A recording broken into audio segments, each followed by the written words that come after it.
아침 8시. 그는 평소처럼 눈을 떴습니다. 그런데 이상했습니다. 출근 준비를 해야 할 시간인데 갈 곳이 없었습니다. 휴대폰은 조용했고 회사 단체방은 더 이상 그를 찾지 않았습니다. 며칠 전까지만 해도 그는 부장님이었습니다. 회의실에 들어가면 사람들이 일어났고 거래처에서는 먼저 악수를 청했고 명함 한 장이면 자신이 어떤 사람인지 설명할 수 있었습니다. 그런데 어느 날 그 명함이 사라졌습니다. 문제는 명함만 사라진 것이 아니었습니다. 매달 들어오던 월급이 사라졌습니다. 하지만 관리비는 그대로였습니다. 대출이자도 그대로였습니다. 건강보험료는 오히려 더 선명한 고지서가 되어 집으로 날아왔습니다. 국민연금 예상 수령액은 생각보다 작았고 연금이 시작되기 전까지 남은 시간은 생각보다 길었습니다.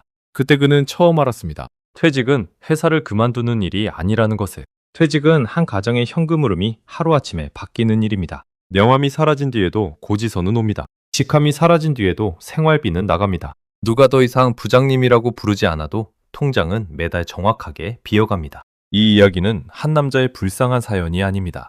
지금 40대, 50대, 60대라면 누구나 한 번은 마주할 수밖에 없는 현실입니다. 회사를 오래 다녔다고 해서 노후가 자동으로 준비되는 것은 아닙니다. 정년이 남아있다고 해서 내 자리가 끝까지 남아있는 것도 아닙니다. 그리고 퇴직금이 있다고 해서 그 돈이 평생을 지켜주는 것도 아닙니다. 오늘 이야기는 명함을 잃은 한 남자가 다시 돈을 벌기까지의 이야기입니다. 하지만 더 정확히 말하면 월급이 끊긴 뒤 한 가정이 어떻게 다시 살아남는지에 대한 이야기입니다. 건강보험 고지서 앞에서 멈춘 손, 국민연금 안내문을 2번 읽는 눈, 재취업센터에서 번호표를 뽑는 순간, 그리고 첫 급여 봉투를 식탁 위에 올려놓는 방. 이 모든 장면은 남의 이야기가 아닐 수 있습니다. 어쩌면 몇 년 뒤 내 이야기일 수 있고 이미 우리 집 식탁 위에 와 있는 이야기일 수도 있습니다. 명함이 사라진 뒤 진짜 생계는 그때부터 시작됩니다. 그날 아침 그는 정장을 입었습니다. 어디 갈 곳이 있는 것은 아니었습니다. 하지만 정장을 입지 않으면 하루가 시작되지 않는 것 같았습니다. 오랜 습관은 하루아침에 벗겨지지 않았습니다. 그는 현관 앞에 섰습니다. 구두를 보았습니다. 그러다 다시 거실로 돌아왔습니다. 갈 곳이 없었습니다. 소파에 앉아 휴대폰을 보았습니다. 회사 단체방에는 아직도 메시지가 올라오고 있었습니다. 신제품 일정, 회의 시간, 누가 어디로 발령났다는 이야기. 그는 한참 동안 단체방 이름을 바라보았습니다. 그리고 화면을 껐습니다. 얼마 뒤 그는 조용히 단체방을 나왔습니다. 아무도 묻지 않았습니다. 아무도 붙잡지 않았습니다. 그날 오후 그는 마침내 식탁의 봉투 하나를 열었습니다. 첫 번째는 건강보험 안내문이었습니다. 직장 가입자에서 지역 가입자로 바뀐다는 말이 적혀 있었습니다. 회사에 다닐 때는 월급에서 자동으로 빠져나가던 숫자였습니다. 그런데 이제는 집으로 직접 오는 숫자가 됐습니다. 그는 금액을 한 번 보았습니다. 다시 한 번 보았습니다. 그리고 종이를 뒤집었습니다. 아내가 냉장고 문을 열었습니다. 그는 아무 일 없다는 듯 물컵을 들었습니다. 하지만 손가락 끝에 힘이 들어갔습니다. 여기서 퇴직자의 첫 번째 현실이 시작됩니다. 직장에 다닐 때는 건강보험료를 회사와 근로자가 나누어 부담합니다. 하지만 회사를 떠나 지역가입자가 되면 체감이 달라집니다. 월급 명세서 안에 숨어있던 숫자가 이제는 고지서라는 이름으로 식탁 위에 올라옵니다. 많은 퇴직자들이 이때 처음으로 느낍니다. 회사를 잃었다는 것은 월급만 잃은 것이 아니라 회사라는 울타리 안에 있던 비용 구조까지 함께 잃은 것이라는 사실을 말입니다. 두 번째 봉투는 국민연금 안내문이었습니다. 그는 예상 수령액을 보았습니다. 생각보다 많지 않았습니다. 정확히 말하면 그 숫자로는 지금의 집을 그대로 유지하기 어려웠습니다. 그는 계산기를 켰습니다. 육주보세부터 받을 수 있는 돈, 그때까지 남은 시간, 그 사이에 필요한 생활비. 숫자는 갑자기 아주 구체적으로 다가왔습니다. 그는 알고 있었습니다. 노후 준비가 충분하지 않다는 것을 몰랐던 것은 아닙니다. 다만 그동안은 바빴습니다. 회의가 있었고, 보고가 있었고, 조직이 있었고, 책임이 있었습니다. 그리고 솔직히 말하면 보지 않는 편이 편했습니다. 그날 저녁 그는 노트를 꺼냈습니다. 왼쪽에는 매달 나가는 돈을 적었습니다. 관리비, 보험료, 통신비, 대출이자, 식비, 병원비, 부모님 용돈, 자녀에게 가끔 보내는 돈. 오른쪽에는 들어오는 돈을 적으려 했습니다. 펜이 멈췄습니다. 오른쪽은 쉽게 채워지지 않았습니다. 이 장면에서 중요한 것은 눈물이 아닙니다. 그는 울지 않았습니다. 그저 볼펜 뚜껑을 닫았다 열었다 했습니다. 불안은 말보다 손끝에 먼저 옵니다. 아내가 식탁 맞은편에 앉았습니다. 그거 계산해보는 거야? 그는 노트를 덮지 않았습니다. 많이 빠듯해? 그는 바로 대답하지 못했습니다. 월급이 없으니까. 아내는 고개를 끄덕였습니다. 그렇지. 그 한마디 뒤에 둘은 한동안 말이 없었습니다. 부부 사이에서 가장 무거운 말은 가끔 아주 짧게 나옵니다. 그날 밤 그는 노트를 덮고 불을 껐습니다. 방 안은 어두워졌지만 식탁 위의 흰 봉투들은 희미하게 보였습니다. 그는 처음부터 현장으로 가지 않았습니다. 처음에는 체면이 남아 있었습니다. 첫 번째 전화는 예전 후배에게 걸었습니다. 한때 그가 직접 키웠던 직원이었습니다. 보고서를 고쳐주고 술자리에서 챙겨주고 승진 때 축하해줬던 사람이었습니다. 전화는 반갑게 시작됐습니다. 선배님, 오랜만입니다. 목소리는 밝았습니다. 하지만 그 밝음은 오래가지 않았습니다. 그는 조심스럽게 물었습니다.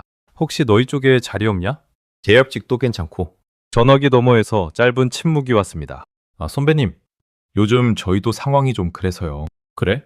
좋은 자리 있으면 제가 꼭 연락드리겠습니다. 전화는 3분 만에 끝났습니다. 그는 휴대폰을 내려놓았다가 다시 들었습니다. 두 번째 전화, 세 번째 전화, 네 번째 전화.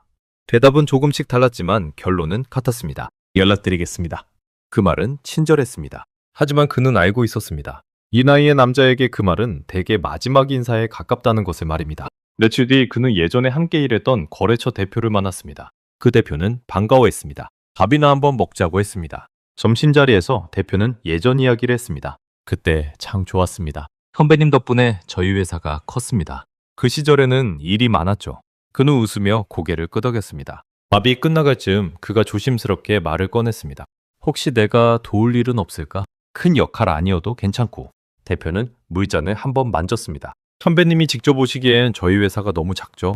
그는 웃었습니다. 그래, 그렇지. 대표도 웃었습니다. 하지만 그 웃음 뒤에는 더 이어질 말이 없었습니다. 집에 돌아오는 택시 안에서 그는 창밖을 보았습니다. 점심값은 그 대표가 냈습니다. 그 사실이 이상하게 오래 남았습니다. 저녁에 아내가 물었습니다. 오늘 만난다던 사람은? 그는 밥을 보며 대답했습니다. 만났어. 뭐래? 요즘 다 어렵대. 아내는 젓가락을 내려놓지 않았습니다. 다만 조금 천천히 밥을 씹었습니다. 그렇구나. 그게 전부였습니다. 더 묻지 않은 침묵이 식탁 위에 내려앉았습니다. 며칠 뒤 그는 동창회 단체방을 보았습니다. 누군가는 골프 사진을 올렸고, 누군가는 세차 사진을 올렸고, 누군가는 아직도 회사 임원들과 식사했다는 이야기를 했습니다. 그는 답장을 쓰다가 지웠습니다. 요즘 좀 쉬고 있습니다. 이 한 문장을 쓰는데도 손이 멈췄습니다. 그는 결국 동창회에 나가지 않았습니다. 대신 집 근처 공원을 걸었습니다. 등산복 차림의 남자들이 벤치에 앉아 있었습니다. 비슷한 나이의 남자들이었습니다. 누구도 먼저 묻지 않았습니다. 무엇을 하다 오셨냐고? 왜 이 시간에 여기 계시냐고? 그는 벤치 끝에 앉았습니다. 주머니 속 명함 지갑을 만졌습니다. 이제 쓸 일 없는 물건이었습니다. 하지만 버리기도 어려웠습니다. 이 시간 그와 비슷한 상황에 있는 사람은 혼자가 아닙니다. 중장년 구직자는 계속 늘고 있습니다. 50대 이상에서 이력서를 다시 쓰는 사람이 많아지고 있습니다. 이 숫자가 말하는 것은 단순합니다. 명함 없이 오전을 보내는 사람이 이 나라에 점점 많아지고 있다는 것입니다. 그 무렵 그는 한 가지 생각을 했습니다.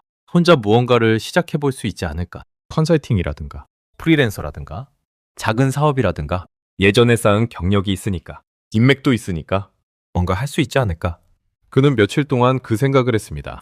사업자 등록 절차도 알아봤습니다. 소규모 컨설팅 회사를 차린 동기에게 전화도 했습니다. 동기는 말했습니다.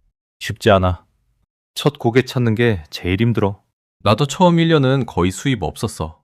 그는 계산기를 두드려 봤습니다. 1년을 수입 없이 버티려면 지금 통장에 있는 돈이 얼마나 오래 버틸 수 있는가? 계산기는 대답을 했습니다. 하지만 그 대답은 듣고 싶지 않은 숫자였습니다. 그는 계산기를 내려놓았습니다. 이 장면에서 중요한 경제 현실이 하나 있습니다. 퇴직 후 창업은 많은 사람에게 선택지처럼 보입니다. 하지만 창업은 퇴직금으로 시간을 사는 일이 될 수도 있습니다. 수입이 바로 생기지 않는데 고정비가 먼저 나가면 퇴직금은 노후 자금이 아니라 버티는 비용으로 빠르게 줄어듭니다. 창업 자체가 나쁜 것이 아닙니다. 문제는 준비 없는 창업입니다. 그는 그 사실을 본능적으로 알아챘습니다. 그래서 계산기를 내려놓은 것입니다. 그날 밤 그는 봉투 속 재취업 지원 안내문을 다시 꺼냈습니다. 처음에는 자존심 때문에 넣어둔 종이였습니다. 이제는 그 종이가 길처럼 보였습니다. 중장년 내일센터, 전직 지원, 생애 경력 설계, 재취업 상담.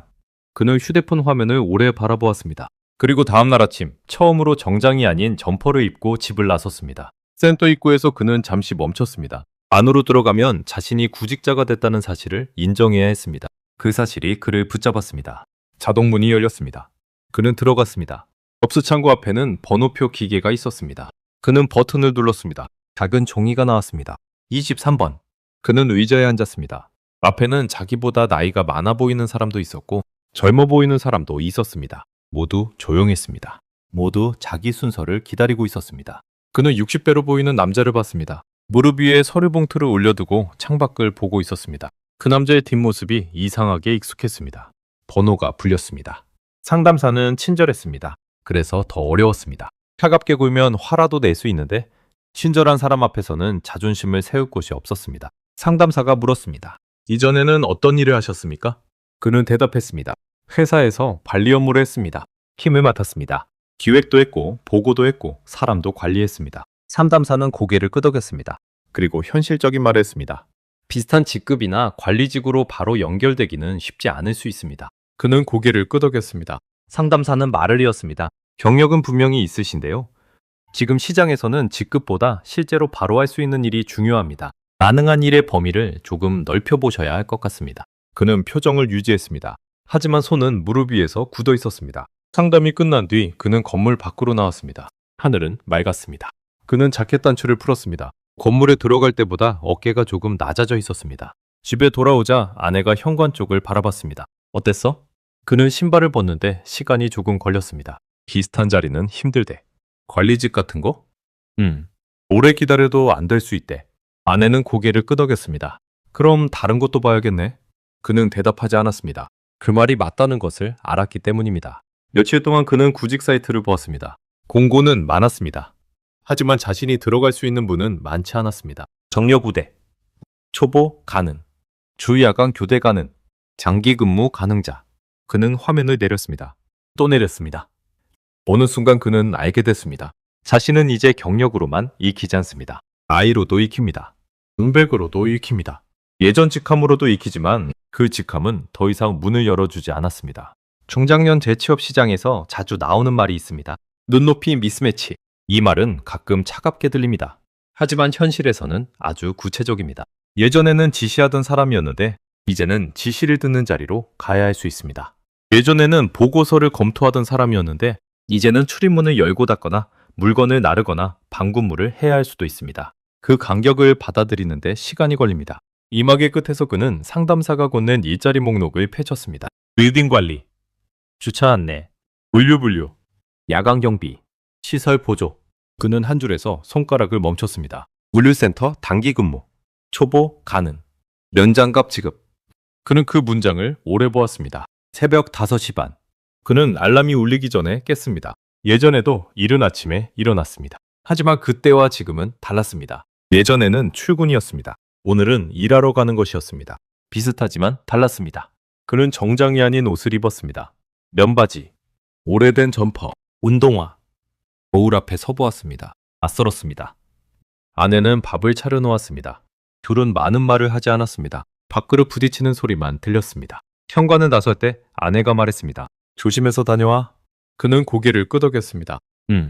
갔다 올게. 새벽 버스 안에는 말이 없었습니다. 잠든 사람들, 휴대폰을 보는 사람들, 창밖을 보는 사람들. 그는 손잡이를 잡고 서 있었습니다. 예전에는 이 시간에 차 안에서 라디오 뉴스를 들었습니다. 오늘은 버스 창에 비친 자기 얼굴을 보았습니다. 현장에 도착하자 반장이 나왔습니다. 그보다 한참 젊어 보였습니다. 말은 짧았지만 무례하지는 않았습니다. 처음이십니까? 그는 대답했습니다. 네, 처음입니다. 그 대답을 하는데 시간이 조금 걸렸습니다. 처음이라는 말을 오랜만에 해봤습니다. 컨베이어 벨트가 움직였습니다. 상자가 밀려왔습니다. 빨간 딱지는 왼쪽, 파란 딱지는 오른쪽.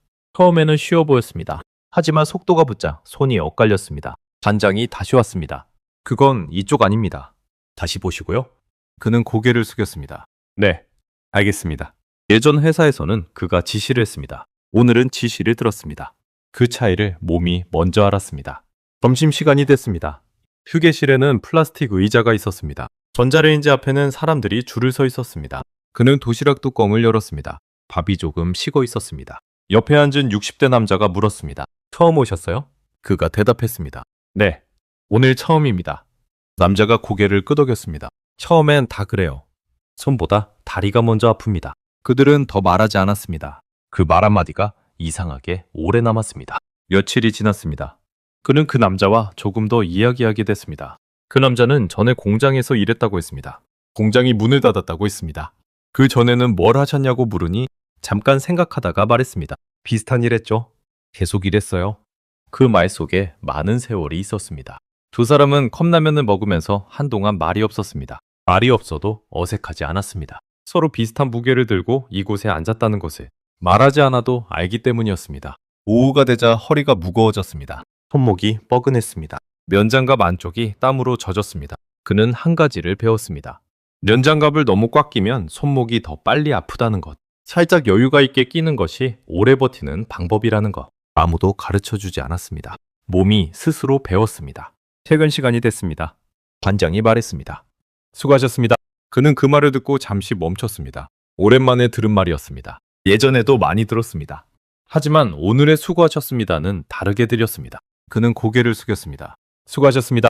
버스에 올라탄 그는 손을 보았습니다. 손바닥에 먼지가 묻어 있었습니다. 손톱 밑도 까맣게 됐습니다. 그는 손을 주머니에 넣지 않았습니다. 그냥 보았습니다. 첫 주가 끝나는 날 그는 작은 봉투를 받았습니다. 예전 월급과 비교하면 큰 돈이 아니었습니다. 팀장 시절 한 달 식사 자리 몇 번으로도 나가던 금액일 수 있습니다. 하지만 봉투를 받는 손은 가볍지 않았습니다. 그는 편의점 앞에서 봉투를 열었습니다. 지폐가 들어 있었습니다. 크게 접히지 않게 가지런히 들어 있었습니다. 그는 세어봤습니다. 다시 접었습니다. 봉투를 주머니에 넣었습니다. 편의점에 들어가 파스를 샀습니다. 무릎이 아팠기 때문입니다. 그리고 우유 하나를 샀습니다. 아내가 아침마다 마시는 우유였습니다. 계산을 마치고 나오면서 그는 문득 생각했습니다. 이 돈 하나로 보험료를 해결할 수는 없습니다. 대출 이자를 막을 수도 없습니다. 노후를 바꿀 수도 없습니다. 하지만 이 돈은 명함 없이 번 돈입니다. 직함 없이 번 돈입니다. 누가 불러주지 않아도 자기 몸으로 만든 돈입니다. 이 장면이 이야기의 핵심 전환점입니다. 돈의 크기가 달라진 것이 아닙니다. 돈의 성질이 달라졌습니다. 예전의 월급은 직함이라는 구조 안에서 만들어진 돈이었습니다. 직함이 사라지면 월급도 사라졌습니다. 하지만 이 봉투 안의 돈은 직함이 없어도 만들어진 돈입니다. 이 사람의 다리와 어깨와 손이 만들어낸 돈입니다. 그는 집에 들어와 봉투를 식탁 위에 올려놓았습니다. 아내가 봉투를 보았습니다. 그는 아무 설명도 하지 않았습니다. 아내가 조용히 말했습니다. 고생했어. 그는 대답하지 못했습니다. 대신 물을 한 컵 마셨습니다. 그리고 방으로 들어가 옷을 갈아입었습니다. 그날 밤 그는 오랜만에 일찍 잠들었습니다. 잠이 도망가지 않았습니다. 몸이 피곤해서만은 아니었습니다. 하루가 끝났기 때문입니다. 며칠 뒤 자녀에게서 전화가 왔습니다. 아빠, 요즘 뭐하고 지내세요? 그는 잠깐 웃는 소리를 냈습니다. 그냥 지내지. 엄마가 요즘 아빠 일찍 나가신다고 해서요. 그는 창밖을 바라봤습니다. 잠깐 일 좀 도와주고 있어. 무슨 일인데요? 몸 쓰는 일이야. 오래 할 건 아니고. 전화기 너머가 잠시 조용해졌습니다. 힘들진 않으세요? 그는 바로 대답하지 않았습니다. 안 힘든 일이 어디 있냐? 괜찮아. 필요한 거 있으면 말씀하세요. 됐어. 너나 잘 챙겨. 통화는 짧았습니다. 하지만 끊고 난 뒤에도 그는 휴대폰을 한동안 내려놓지 못했습니다. 그날 밤 아내와 처음으로 제대로 된 이야기를 했습니다. 그는 연금 안내문을 꺼냈습니다. 건강보험료 고지서도 꺼냈습니다. 그리고 노트를 폈습니다. 왼쪽에 지출 목록, 오른쪽에 수입 목록. 그는 처음으로 두 줄을 함께 놓고 이야기했습니다. 아내가 말했습니다. 나도 일 좀 알아봤어. 그는 고개를 들었습니다. 무슨 일? 오전에 하는 거? 올해는 아니고 몇 시간. 그는 한동안 아무 말도 하지 못했습니다. 고맙다고도 하지 못했습니다. 미안하다고도 하지 못했습니다. 그냥 고개를 끄덕였습니다. 무리하지 마. 아내가 말했습니다. 당신도 그러잖아. 그 말에 그는 더 할 말이 없었습니다. 그 뒤로 식탁의 풍경이 조금 달라졌습니다. 예전에는 밥만 먹는 식탁이었습니다. 이제는 종이가 펼쳐지는 식탁이 됐습니다. 고정 지출을 줄이는 작업을 시작했습니다. 보험 하나를 정리했습니다. 쓰지 않는 구독 서비스 2개를 끊었습니다. 동창회 회비 자동이체를 해지했습니다. 잘 가지도 않던 모임이었습니다. 하지만 끊는 데까지 시간이 걸렸습니다. 돈 때문만은 아니었습니다. 그 자동이체 하나를 끊는 일이 자신이 어떤 세계에서 빠져나오는 일처럼 느껴졌기 때문입니다. 그날 밤 그는 명함 지갑을 꺼냈습니다. 가죽은 여전히 멀쩡했습니다. 안에는 오래된 명함 몇 장이 남아 있었습니다. 그는 그것을 한 장씩 꺼냈습니다. 버리지는 않았습니다. 상자에 넣었습니다. 하지만 더 이상 지갑에 넣어 다니지 않았습니다. 그것으로 충분했습니다. 2달이 지났습니다. 그는 이제 새벽버스 시간을 합니다. 어느 정류장에서 사람이 많이 타는지도 압니다. 휴게실에서 커피가 가장 뜨거운 시간도 압니다. 연장갑을 너무 꽉 끼면 손목이 빨리 아프다는 것도 압니다. 그런데 그는 이 일을 계속하지는 않은 생각입니다. 몸이 오래 버티기 어렵다는 것을 알기 때문입니다. 재취업은 끝이 아닙니다. 다시 시작하는 과정입니다. 특히 중장년 재취업은 한번 들어갔다고 끝나는 일이 아닙니다. 소득은 줄어들 수 있고 근속기간은 짧을 수 있고 몸은 예전 같지 않을 수 있습니다. 그래서 이 자리에 안주하는 것이 답은 아닙니다. 지금 일하면서 동시에 다음을 준비해야 합니다. 그는 그 사실을 알고 있었습니다. 그래서 다시 상담센터를 찾았습니다. 이번에는 처음처럼 망설이지 않았습니다. 번호표를 뽑고 앉았습니다. 상담사가 물었습니다. 이번에는 어떤 방향을 생각하고 계십니까? 그가 대답했습니다. 지금 일은 계속하면서 조금 더 오래 할 수 있는 일을 준비해 보려고 합니다. 상담사가 고개를 끄덕였습니다. 시설 관리나 경비 쪽도 생각하고 계십니까? 네. 자격증이 필요하면 알아보겠습니다. 이번에는 목소리가 달랐습니다. 자존심을 버린 목소리가 아니었습니다. 현실을 보는 목소리였습니다. 상담사는 교육과 자격증 안내문을 건넸습니다. 그는 그것을 받아 가방에 넣었습니다. 예전처럼 봉투 속에 다시 숨기지 않았습니다. 집으로 돌아오는 버스 안에서 그는 창밖을 보았습니다. 해가 지고 있었습니다. 도시는 여전히 바빴습니다. 그는 그 도시 안에서 더 이상 예전직함으로 불리지 않습니다. 하지만 완전히 사라진 것도 아닙니다. 그는 다시 자기 하루를 갖기 시작했습니다. 에필로그입니다. 그는 가방을 맵니다. 안에는 면장갑, 작은 도시락, 상담센터 안내문이 들어있습니다. 문을 열기 전 그는 잠시 뒤돌아봅니다. 식탁 위에는 더 이상 뜯지 못한 봉투가 쌓여있지 않습니다. 대신 접힌 가계부 한 장이 있습니다. 그는 문을 열고 나갑니다. 명함이 사라진 뒤에도 생활은 끝나지 않습니다. 처음에는 공백이 옵니다. 그 다음에는 고지서가 옵니다. 그 다음에는 낯선 일터가 옵니다. 그리고 어느 날 작은 봉투 하나가 식탁 위에 놓입니다. 그 봉투는 인생을 한 번에 바꾸지 못합니다. 하지만 사람을 다시 세울 수는 있습니다. 그는 부자가 되지 않았습니다. 과거의 자리로 돌아가지도 않았습니다. 하지만 오늘 아침 일어나야 할 이유가 있습니다. 가야 할 곳이 있습니다. 돌아올 집이 있습니다. 그것이면 다시 시작하기에 충분합니다. 이 이야기를 보고 계신 분 중에 지금 이 남자와 비슷한 자리에 서 계신 분이 있을 수 있습니다. 아니면 가족 중에 그런 분이 있을 수 있습니다. 이 이야기가 전하고 싶은 것은 하나입니다. 퇴직은 명함이 사라지는 일이 아닙니다. 현금 흐름이 바뀌는 일입니다. 보정지출을 다시 보는 일입니다. 연금과 건강보험을 다시 확인하는 일입니다. 내가 할 수 있는 일을 다시 정리하는 일입니다. 준비를 끝내기 전에 퇴직이 와버렸다고 느끼는 사람이 이 나라에 많습니다. 당신만 그런 것이 아닙니다. 그리고 공백은 계속 움직이면 서서히 채워집니다. 앉아서 기다리는 방식으로는 채워지지 않습니다. 번호표를 뽑고 왼장갑을 끼고 가방 안에 안내문을 집어넣는 방식으로 채워집니다. 오늘 그 첫 번째를 해보는 것. 그것이 이 이야기가 드리는 마지막 말입니다. 오늘 이야기는 한 남자의 퇴직 이야기처럼 보이지만 사실은 한 가정의 현금 흐름이 바뀌는 이야기였습니다. 명함이 사라지는 순간 가장 먼저 무너지는 것은 자존심처럼 보입니다. 하지만 실제로 가장 먼저 흔들리는 것은 매달 들어오던 돈입니다. 월급은 멈추지만 건강보험료는 멈추지 않습니다. 연금은 아직 시작되지 않았지만 관리비와 대출이자와 생활비는 매달 찾아옵니다. 그래서 퇴직은 나이가 들었다는 문제가 아닙니다. 돈의 흐름이 바뀌는 문제입니다. 지금 일을 하고 계신 분이라면 오늘 한 번만 자신의 가계부를 들여다보셨으면 합니다. 만약 매일 월급이 끊긴다면 우리 집은 몇 개월을 버틸 수 있는지, 건강보험료는 어떻게 바뀌는지, 국민연금은 언제부터 얼마를 받을 수 있는지, 지금의 고정지출은 은퇴 이후에도 감당 가능한 수준인지, 이 질문을 미리 해보는 사람과 퇴직 통보를 받은 뒤에야 해보는 사람의 노후는 달라질 수밖에 없습니다. 오늘 이야기는 한 남자의 퇴직 이야기처럼 보이지만 사실은 한 가정의 돈의 흐름이 바뀌는 이야기였습니다. 명함은 사라졌고 직함도 사라졌습니다. 하지만 관리비는 그대로였고 건강보험료는 다시 계산되어 날아왔고 국민연금은 생각보다 멀리 있었습니다. 퇴직은 단순히 회사를 그만두는 일이 아닙니다. 매달 들어오던 돈은 멈추는데 매달 나가던 돈은 계속되는 일입니다. 그래서 중요한 것은 자존심을 버리는 것이 아니라 현실을 먼저 보는 것입니다. 우리 집 고정지출은 얼마인지, 월급이 끊기면 몇 개월을 버틸 수 있는지, 연금은 언제부터 얼마를 받을 수 있는지, 그리고 내가 다시 할 수 있는 일은 무엇인지, 이 질문을 미리 해본 사람과 퇴직 뒤에야 마주한 사람의 노후는 달라질 수밖에 없습니다. 명함이 사라져도 생활은 끝나지 않습니다. 하지만 준비하지 않으면 생활은 흔들릴 수 있습니다. 오늘 영상이 여러분의 노후와 가계부를 한 번 더 돌아보는 계기가 되었으면 합니다. 영상이 도움이 되셨다면 좋아요와 구독 부탁드립니다.